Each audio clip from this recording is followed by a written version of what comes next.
નમસ્કાર, હું રાજ. આપ જોઈ રહ્યા છો સ્પાર્ક ટુડે ન્યૂઝ. પવિત્ર શ્રાવણ માસ નિમિત્તે સુપ્રસિદ્ધ યાત્રાધામ સાળંગપુર ધામમાં શ્રી કષ્ટભંજન દેવનો અનોખો શણગાર કરવામાં આવ્યો.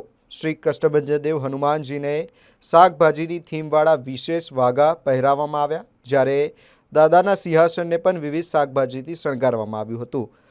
સુરણ, રીંગણ, ટામેટા, શક્કરિયા, ગુવાર, દૂધી, બીટ અને મૂળા સહિતની વિવિધ શાકભાજીની હાટડી તૈયાર કરવામાં આવી હતી. સવારે 5:45 પૂજારી સ્વામી દ્વારા શણગાર આરતી કરવામાં આવી હતી. દાદાના આ અનોખા શણગારના દર્શન માટે મોટી સંખ્યામાં ભક્તો સાળંગપુર ધામ પહોંચ્યા હતા, જ્યારે અનેક ભક્તોએ ઓનલાઈન પણ દર્શનનો લાભ લીધો હતો. શણગારમાં ઉપયોગમાં લેવાયેલી શાકભાજી બાદમાં ભક્તોને પ્રસાદ રૂપે વિતરણ કરવામાં આવશે. સમગ્ર શ્રાવણ માસ દરમિયાન સાળંગપુરમાં વિવિધ ધાર્મિક કાર્યક્રમોનું પણ આયોજન કરવામાં આવ્યું છે. દિવ્ય અન્નકૂટ દર્શન, સુંદરકાંડ પાઠ, દૈનિક મારુતિ યજ્ઞ, મહાસંધ્યા આરતી સહિત અનેક ધાર્મિક કાર્યક્રમોનું આયોજન કરવામાં આવ્યું છે.